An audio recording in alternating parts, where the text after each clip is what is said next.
Breaking news tonight as we come on the air, the Federal Reserve slashes interest rates near zero, and the White House task force says more testing will be available in the coming weeks. All this as the coronavirus pandemic continues to spread rapidly across the United States. Friday, President Trump declared a national emergency. Here's what we know right now. There's been more than 6,000 lives claimed globally, with more than 162,000 cases worldwide. Here in the U.S., cases have surpassed 3,000, with at least 62 deaths. At this hour in the state of Alabama, 13 cases of COVID-19 across 6 counties, including Baldwin County. What we want to do is set an example for how to positively deal with what we are facing right now. A local state of emergency has been declared in Baldwin County after the announcement of its first COVID-19 case. The BCC has also approved closing all non-essential buildings owned, leased, or otherwise controlled by the commission. Let's get right to NBC 15's Rachel Wilkerson. She's live at North Baldwin Infirmary, where that first case was confirmed. And Rachel, that patient is at home.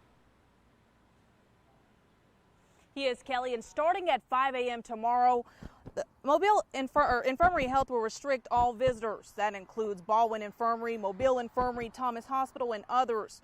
Only one caregiver deemed necessary to the patient's care will be allowed inside the facilities, and all visitors must be screened before entering. It's important to note there will only be one entrance for all patients and caregivers at each hospital. A Baldwin County Emergency Management Agency is also taking action. Its operations center is officially activated. In a special meeting last night, it declared a local state of emergency. Commissioner Billy Joe Underwood says this gives elected leaders the ability to take certain measures to protect citizens, employees, and their families. Our goal is to protect the health, safety, and welfare of the people of Baldwin County through containment. We take these decisions very seriously, and we understand how difficult this is for all of you as you try to manage the emotions and sheer logistics of what is happening right now. EMA says the best way to protect yourself is to wash your hands. We'll have more from the EMA director tonight at 10. Reporting live in Baldwin County, Rachel Wilkerson, NBC 15 News. Now, here in Mobile County, no cases of the coronavirus so far. Mayor Sandy Stimson did make this announcement. City offices remain open, although access to some offices may be limited. All senior and community centers in Mobile will close beginning Monday, March 16th until April 6th. Mobile City Council announced weekly meetings will continue on Tuesday mornings, but they're urging citizens to follow council meetings via live stream rather than attend in person. Well, the Cruise Lines International Association is suspending ship operations for 30 days. The Carnival Fantasy returns to Mobile tomorrow. It will not sail again until April 10th. Effective Wednesday, March 18th at the close of business, all public K through 12 schools across the state will have a 2.5-week break. This is in order to reduce the risk for students, teachers, and others from potentially being exposed to the virus. Governor Kay Ivey declared a state of emergency Friday. Ivey announced school closures to keep all Alabamians safe. This in response to the new case in North Baldwin County. In fact, Bay Minette schools will close March 19th through April 16th. Baldwin County Public School Superintendent Eddie Tyler released a statement in response to the case, saying in part, "I know this will raise the level of concern dramatically, and we understand that as families, you will make the best decision for your children." And for all Baldwin County Public Schools, Monday through Wednesday will be marked as excused absences if you keep your children home. In Mobile County, all public schools will follow the allotted 2.5 weeks. So if your child doesn't attend Monday through Wednesday, they won't be penalized, but educational material will be given out to students during those days. The Archdiocese of Mobile stated all private schools will dismiss at noon on Wednesday and reopen April 3rd. Distance learning will be conducted during this time. Some schools are taking the initiative to close sooner than Wednesday, though. UMS Wright announced its doors will close Monday to reduce the risk of spreading COVID-19. Teachers and staff remaining on campus Monday and Tuesday to continue training and planning. Classes are expected to resume April 6th. Parents are asked to check emails for information regarding remote learning and teaching.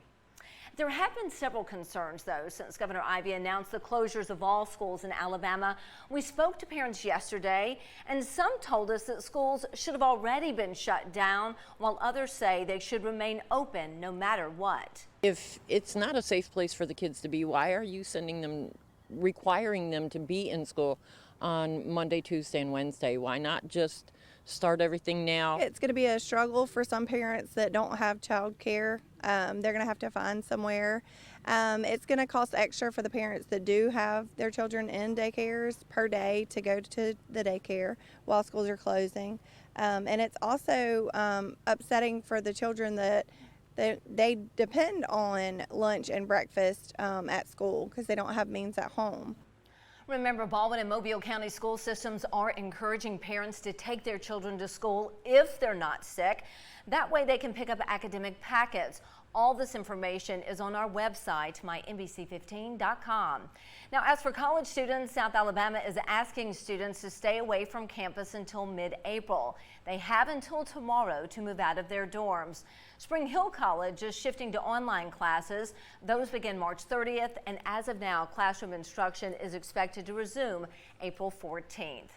Other colleges across the state announcing plans as well. Auburn is moving from on-campus instruction to remote delivery tomorrow.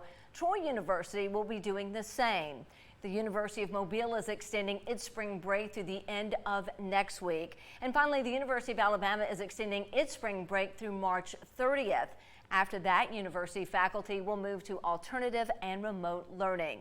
Now, the change to online courses is affecting more than just four-year institutions. The Alabama Community College System is ending on-campus classes for the rest of the month.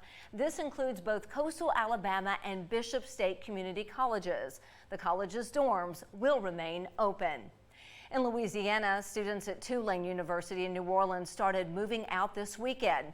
School officials say they have until March 22nd to get all their belongings off campus. And 1 week, all classes will go online. International students and in-season athletes will be able to stay on campus. Tulane's president says they want to keep students and the community safe. We in New Orleans are prepared for the unexpected. We're prepared for hurricanes, and that process at Tulane University has focused us on how we teach remotely. So we are, I think very well prepared in this situation.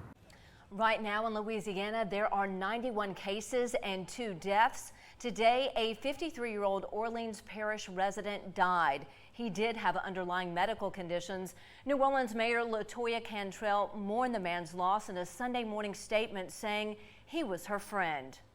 In Florida, 4 people have now died from COVID-19. The Florida Department of Health announcing more than 100 positive cases. Health officials there say those patients are being properly cared for and isolated. The number of presumptive positive cases are on the rise in Mississippi. There are now 10 cases in 5 counties. At least 90 people have tested in the state. As of now, no deaths in Mississippi. Here are some helpful tips from health officials on how to stay healthy. Experts are advising no crowds of more than 500 people. Make sure you keep 6 feet away from other people. Wash your hands with soap and water for 20 seconds. And last, don't go out if you're sick.